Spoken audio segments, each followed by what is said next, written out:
don't know what to say. I can't believe it. I can't believe it.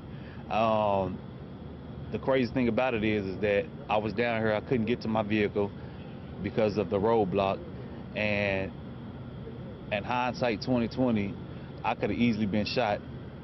Where were you when your picture was being plastered all over the country? You didn't even know? I didn't know. We received a phone call that my face was on there as a suspect, and immediately I flagged down a police officer. So while the country was looking for you, you were talking to police? I was talking to police, laughing and joking with police officers. And not only that, we were assisting the police.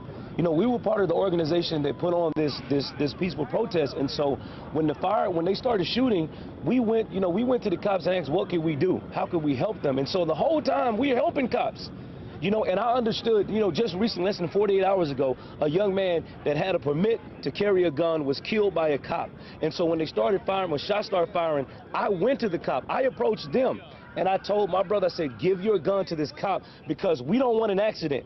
We don't want them to come around the corner and see you with a gun and start shooting at you. And so when the first shots went off, we turned over our gun and let them have it, and then help direct traffic. We helped people get behind buildings. We were assisting. At the end of the day, we came for a peaceful protest. We didn't want anybody to be hurt. We came just for cops and the world to understand that those that are being killed by the cops, we want you guys to know that we're human, but we understand that cops are human. And so their human nature says we don't want anybody to be hurt. But what I'm bothered by is that my brother easily could have been killed because somebody that was irresponsible identified him as a suspect. Not as a person of interest, but a suspect. Mark, have you talked to police since your picture was plastered? Have you spoken to them since then? Yeah, I just got out of interrogation room for about 30 minutes. Where police officers lying, saying that they have video of me shooting, which is a lie. Saying that they have witnesses saying that I shot a gun, which is a lie. So I mean, at the end of the day, it's the system. The system was trying to get me. The system was trying to get me. Did you get an apology? No. That's something we did. No. We asked them, we said, you know what, now y'all have my face on the national news. Are y'all going to come out and say that this young man had nothing to do with it? What's your concern now going forward? I mean, like my brother said, he's been getting death threats. I haven't even got on my social media. I don't know what's going on. All I know at the end of the day is that I was unjust. It was a lot of injustice going on. It was persecution on me. Unrightly, and I feel that they need to do something about that. I'm not satisfied with an apology. Are you concerned about your safety? Absolutely. Right now? Absolutely, absolutely. No question. That's why I'm in this. You changed clothes. I didn't wear this out here tonight. No, you changed clothes. No, they confiscated his clothes. Confiscated my clothes. They confiscated his clothes and his gun. Rifle. And then when they got us in the interrogation room, so you got to understand, I was the one that approached the cops initially and said, let me let the world know that he didn't do it. And when we got to the cops, everything turned on me, where it was like they was interrogating us, like asking me, Corey, did you shoot somebody?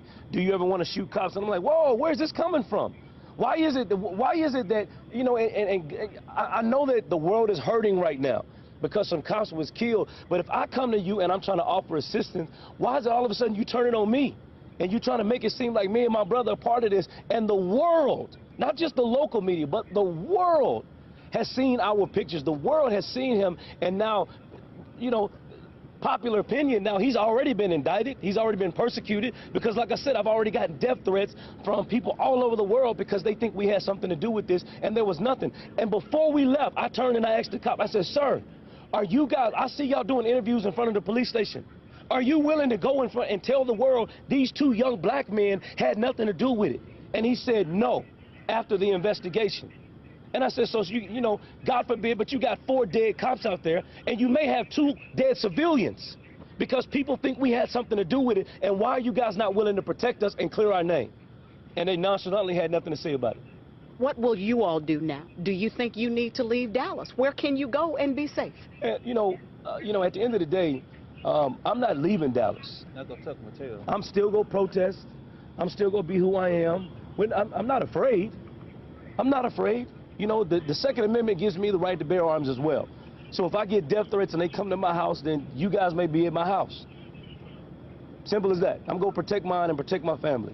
That's why I flagged down the cops in the news, because I wanted to protect my brother. Because the first thing I can think about is them seeing him and not asking questions, but shooting first.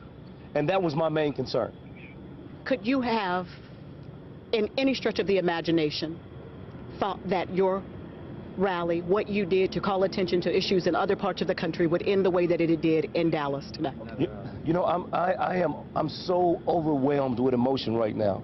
I'm trying to be strong right now for my family that I know that's watching, but I'm crying on the inside, because we simply came to be a voice to those that don't have a voice. And we went from being a voice to being suspects and being villains.